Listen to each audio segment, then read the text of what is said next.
Son las 9 de la mañana con 34 minutos y continuamos con esta primera edición de Radio Análisis. Recuerde, transmisión conjunta de todas nuestras plataformas, por ejemplo, nuestra señal en FM 102.5 acá en la región metropolitana, pero también estamos a través de internet en nuestro diario electrónico radio.chile.cl, nuestra señal en línea, también a través de las plataformas de la red de radios que piensan a lo largo y ancho de nuestro país, en nuestras plataformas audiovisuales. Se nos puede encontrar en YouTube y también en el canal de televisión Uchile TV en todas sus señales, también con presencia en todo el territorio nacional en esta jornada de día lunes 23 de septiembre del año 2024. Vamos a continuar con las conversaciones a esta hora de la mañana acá en Radio Análisis y vamos a hablar de un tema muy pero muy importante y también muy interesante y que tiene que ver con nuestro medio ambiente y cómo, por ejemplo, protegemos nuestras cuencas en tiempos donde sabemos que por más que este invierno haya sido un poco más generoso en términos de precipitaciones, estamos en un escenario de mega sequía que se ha arrastrado por más de una década en nuestro país y por lo mismo es muy importante abordar cómo finalmente se gestionan estas cuencas en nuestro territorio y de qué manera también la ciudadanía, la población puede participar de este tema. Para hablar respecto de esto está con nosotros a esta hora la profesora de la Facultad de Ciencias Forestales y Conservación de la Naturaleza de la Universidad de Chile, Anaí Campo, a quien le damos la bienvenida. Profesora, ¿cómo le va? Muy buenos días, gracias por estar con nosotros a esta hora de la mañana. Muy buenos días, muchas gracias por la invitación. Sí, preguntarle en primer lugar, profesora, respecto de qué forma podemos desarrollar el territorio en nuestro país, en particular aquellos sectores rurales. ¿Por qué es importante considerar su visión y también los saberes a la hora de planificar estas políticas? Bueno, uno de los aprendizajes que hemos visto en todo el mundo en realidad es que el desarrollo en estos tiempos en que estamos enfrentando desafíos nunca antes vistos requiere verse desde un punto de vista también de la adaptación al cambio climático, ¿no? Al final son dos aspectos de la misma moneda, porque lo que puede pasar es que nos enfoquemos mucho en un desarrollo económico más tradicional que al final termine aumentando las vulnerabilidades que nos presenta frente a desafíos como las sequías extremas, los aluviones, los incendios. Entonces, y por eso es importante que lo que se llama desarrollo sea entendido desde esa perspectiva. Y ahí entra un poco entonces la necesidad de entender los desafíos que tienen los distintos habitantes de un territorio. Desafíos que obviamente no se pueden comprender si no se los involucra en la toma de decisiones. En la toma de decisiones, en la generación de conocimiento, y por eso es importante apuntar precisamente hacia una inclusión cada vez mayor, participación cada vez mayor de los distintos actores y sectores de un territorio. Uh-huh. En particular, profesora, respecto de la gestión de las cuencas que sabemos cruzan nuestro territorio nacional de norte a sur en un escenario, como lo mencionábamos, de crisis climática, donde efectivamente han ido cambiando, por así decirlo, las características, ¿no?, de estas cuencas. Hay algunas que derechamente se secaron producto de esta situación, otras en las cuales la intervención del ser humano ha provocado trastornos importantes, ¿no?, en estos territorios. ¿Por qué es importante tener en consideración esto a la hora de enfrentar los desafíos que mencionábamos, ¿no?, respecto de la crisis climática? ¿Por qué es importante fijarse definitivamente en cómo estamos cuidando nuestras cuencas? Es importante ver cómo habitamos el territorio en general. Es imposible que el ser humano viva si no hace uso de los recursos. Eso también sería casi imposible habitar un lugar. Yo creo que el gran desafío está en ver cómo las condiciones actuales se vinculan o se llevan con las formas en que hemos habitado el territorio. Muchas veces los resultados de lo que hacemos no son de corto plazo, son de muy largo plazo, y ahí está el gran desafío, es decir, es la acción que estamos haciendo ahora va a tener un resultado negativo en 20, 30, 50 años. Entonces a veces es muy difícil saberlo. Y por eso es que este concepto de cuenca, que al final lo único que hace es delimitar un cierto espacio biofísico en el cual hay ciertos elementos que se vinculan, entre ellos el agua, ¿no? Pero estas cuencas, que son estos espacios que se cruzan con límites administrativos, que se cruzan con límites culturales, con límites sociales, son el espacio en el que podemos empezar a ver estos vínculos y empezar a pensarlos en largo plazo. Es decir, ¿qué pasa si yo hago un cambio del 50% de la vegetación de este territorio? ¿Qué va a ocurrir en el resto de los otros elementos, variables, actores que dependen de ese recurso forestal? ¿Qué va a pasar en 10, 20, 30, 50 años? ¿Qué pasa si cambio completamente la matriz económica de este lugar y dejo de ser agricultor y paso a ser industrial, o paso de turismo a... ¿no? Entonces son estas como las discusiones grandes que un poco se requieren hacer, y ya con esta mirada de más largo plazo, que yo creo que un poco el problema que tenemos cuando se habla de gestión de cuencas es que esta gestión se hace más de corto plazo, si tratamos de resolver nuestros problemas de año a año, ¿cierto? Y ahí es importante entonces el aprendizaje de aquellas personas que llevan muchas décadas gestionando el agua. Son parte de lo que yo trato de entender. ¿Qué desafíos han enfrentado estos últimos 10 años? ¿Qué desafíos han enfrentado antes, 20, 30 años atrás?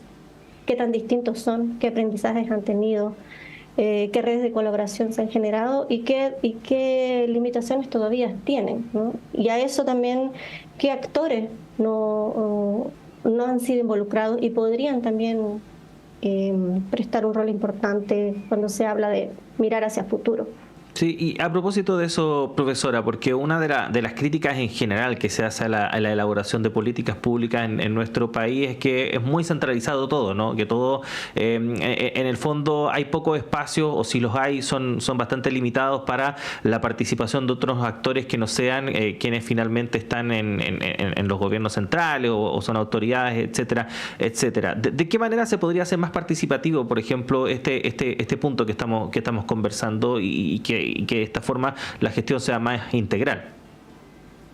Bueno, esto es parte de lo que queremos aprender en un proyecto Anillo en el que estoy involucrada, que tiene que ver con organizaciones de cuenca, y estamos tratando de aprender de distintas experiencias a nivel mundial. Si hubiese una receta mágica sería maravilloso implementarla en todo lado, y queremos ver cómo se da esas distintas interacciones.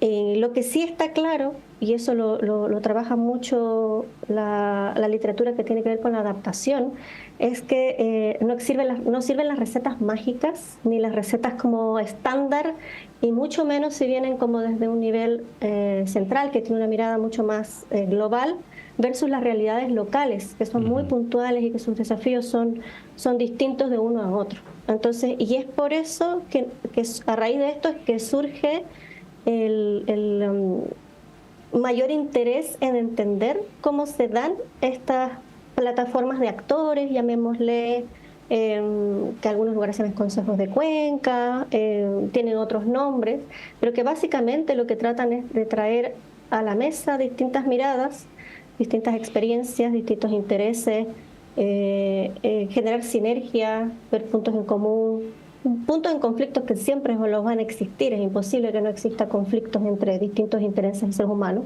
Es más, es importante que haya el conflicto.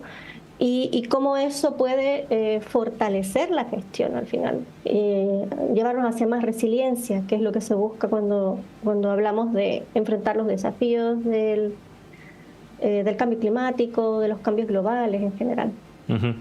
Profesora, estamos conversando con la profesora de la Facultad de Ciencias Forestales de nuestra Casa de Estudios, Anaí Campo, a propósito de desarrollo rural, el cuidado de nuestras cuencas.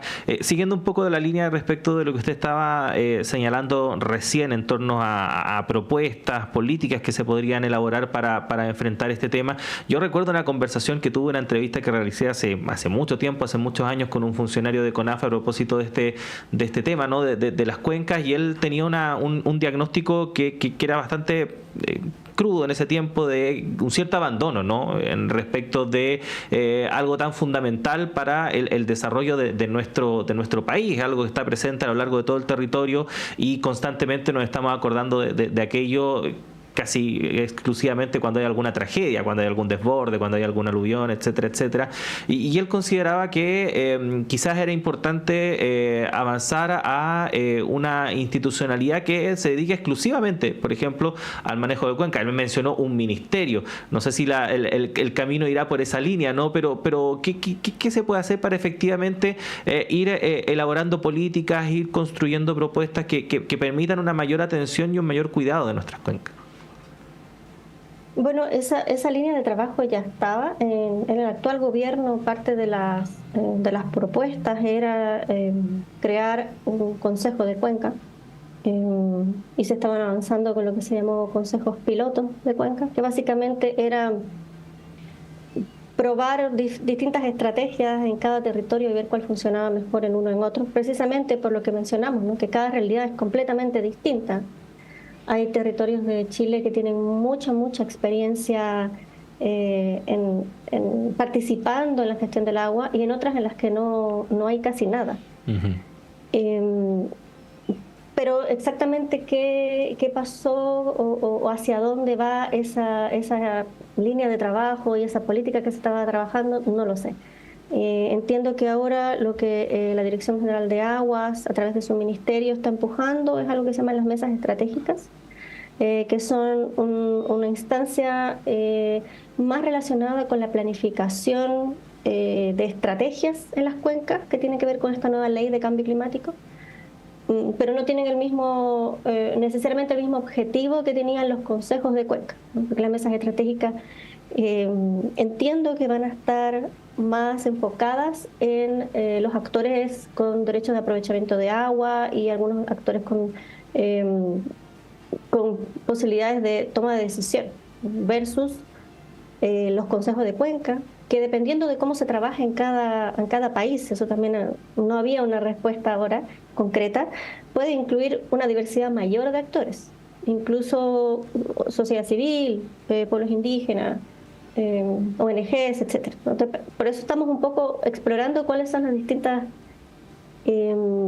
estructuras que hay en los países, ¿no? Hacia dónde está avanzando Chile es parte de lo que queremos entender estos próximos 3 años.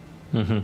Bueno, este es un tema sin duda alguna fascinante y que obviamente vale la pena profundizar, no solo con conversaciones como la que estamos teniendo, sino que también a través de propuestas muy interesantes, como la que va a ocurrir este próximo miércoles 16 de octubre a las 18:30 horas en Plataforma Cultural, donde se va a exhibir el documental Desde la Cordillera, Nuestra Historia con el Agua, un producto del proyecto Fondesit de iniciación de usted, profesora. Si nos puede contar más detalles respecto a lo que ha sido este trabajo, y también invitar a la gente a que pueda verlo este próximo miércoles 16 de octubre. Muchas gracias. Bueno, precisamente este es muy corto documental, es parte de los productos que nos queríamos presentar. Las investigaciones científicas siempre deben terminar en artículos, pero desde la investigación interdisciplinaria estamos tratando de ver qué otros productos son importantes para transmitir el conocimiento y los desafíos. Y este documental un poco lo que trata de mostrar es que cuando hablamos de adaptación, cuando hablamos de capacidad de adaptarse frente a los desafíos, tenemos que dejar de pensar solo en infraestructura y en inversión económica, y tenemos que acordarnos de las personas que son las que enfrentan los desafíos y que a través de distintas estrategias que tienen que ver con el colectivo, con la acción colectiva, con las redes, con los aprendizajes, con los liderazgos, son elementos muy importantes en los que tenemos que empezar a enfocarnos si queremos que nuestros territorios se desarrollen sosteniblemente y puedan enfrentar el desafío de este clima que a largo plazo nos va a traer más sequías mucho más largas y viceversa, ¿no? Entonces el documental presenta un poco eso, las distintas miradas de estos actores en la cuenca del Río Grande y Limarí, que fueron parte de la investigación de este proyecto Fondesit y que nos cuentan un poco qué significa para ellos estos últimos 12 años de sequía. Uh-huh. Y la gente que se interese por el tema y quiera ver el documental, ¿cómo lo puede hacer? Parte de las actividades de la Semana Campesina de la Universidad de Chile vamos a estar presentando el documental junto con un panel de discusión y espero que puedan estar presentes. Y todavía estoy viendo con las personas que salen en el documental cómo quieren ellos que este documento quede un poco disponible, ¿no? Todavía no lo tengo muy claro eso, pero bueno, espero que puedan participar de este panel, de esta discusión abierta. Sí, no, y por supuesto vamos a estar ahí muy, muy atentos y atentas, y apenas tengamos todos los detalles respecto de dónde va a quedar finalmente alojado definitivamente este trabajo, lo vamos a estar comunicando. Profesora Anaí Campo, agradecerle el tiempo que ha tenido para conversar con nosotros respecto a este tema y por supuesto está más que invitada para estar con nosotros en una próxima ocasión. Que esté muy bien. Muchas gracias por el interés y muchas gracias por la invitación. Gracias, profesora.